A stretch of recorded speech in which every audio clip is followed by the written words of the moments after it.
Hi everybody, welcome back to my channel. Today I'm going to go straight into this look, and I'm first going to start by using the Pond's Dark Spot Correcting Cream, and I'm just going to be using this as a moisturizer before I put anything else on my face. And then I'm going to be filling in my eyebrows, and I'm going to be using the e.l.f. Lock Liner. You guys already know that I use that in all of my tutorials. And then to clean up my brows, I'm going to be using the Maybelline Master Conceal, and I'm also going to be bringing it down all the way to my eyelid to use as an eyeshadow base.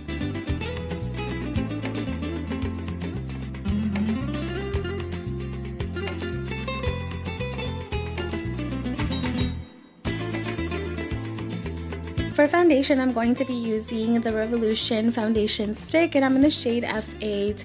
I absolutely love this foundation. It is probably one of my favorite dewy ones, and it is full coverage, super easy to blend out. Probably one of the easiest foundations that I have that are like really easy to blend out. I absolutely love it.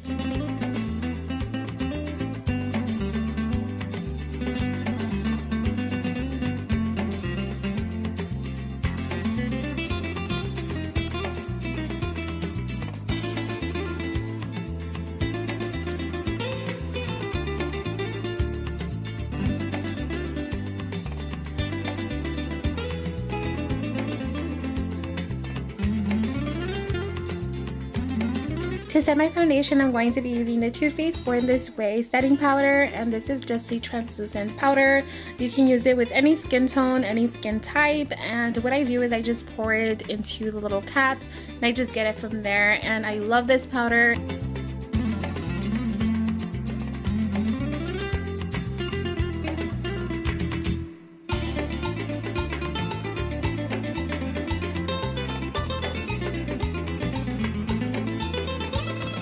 To add a little bit of color to my face, I'm going to be using the Rimmel London bronzer in the shade Sun Bronze. And this is a bronzer that I've been using for so many years now. I keep repurchasing it over and over again after I run out, and I love it. Really pigmented, really easy to blend, and yeah, I love it.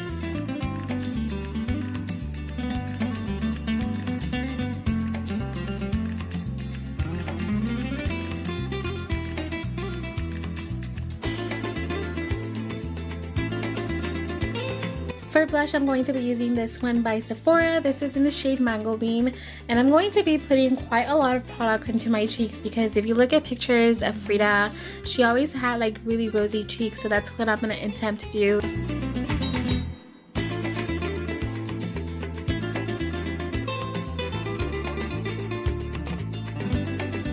For eyeshadow, I'm going to be using the Jaclyn Hill palette by Morphe, and I'm going to start off by using the shade Butter, and this is just like a brown shade. I'm just going to be putting it all over my crease and blending it out really well.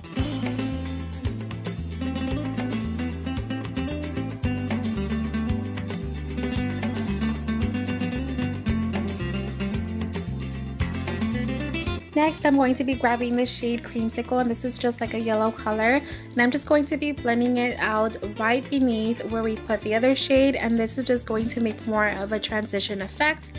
And then I'm going to be grabbing the shade Hunt, and I'm just going to be putting this in my inner eye area and outer eye area, and then I'm going to be connecting those on top just like so. And then I'm going to be grabbing Little Lady, and I'm going to be putting it right on my eyelid.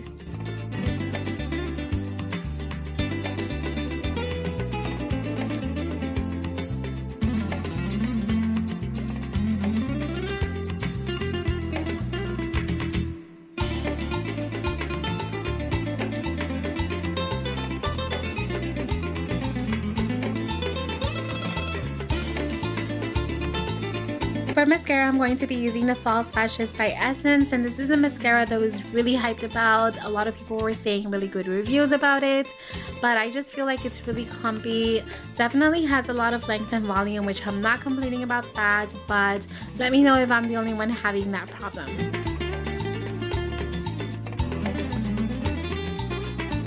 To highlight underneath my brow, I'm going to be using the shade In Light on the Jaclyn Hill palette.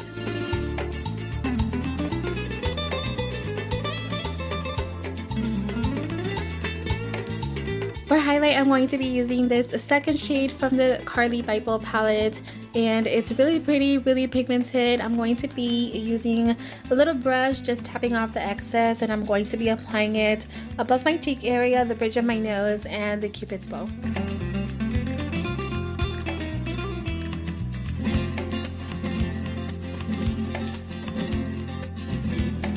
For lipsticks, I'm going to be using two different shades by Wet n Wild. The first one is Don't Blink Pink, and the second one is Wine Room. So here I'm just going to go back to the blush, and I'm just going to be making my cheeks a little bit rosier, a little bit more pigmented. Definitely want a lot of blush in there. I'm also going to go back with a little bit of eyebrow product, and I'm going to be putting it between my brows to make that Frida Kahlo look.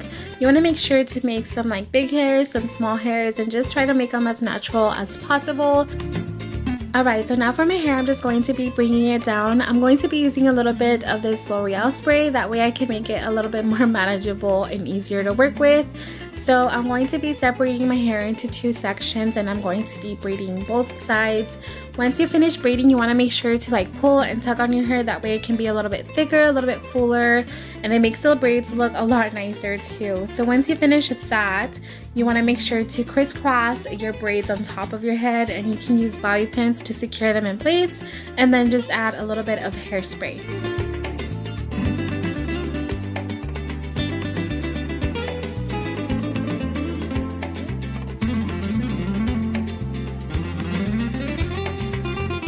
I had these flowers left over from a DIY that I made a while ago, and I am going to be using the rest to make a flower crown on top of my head. I'm just going to be using bobby pins to pin them down, but you can definitely glue them down to something that's going to be a little bit more secure. And then that is basically it, my loves. You can accessorize by adding earrings and jewelry or whatever you want. And that's it. I hope you guys enjoyed this video. Please give this video a thumbs up if you guys enjoyed it. And also, please don't forget to subscribe to my channel. Thank you so much for watching, and until next time. Bye!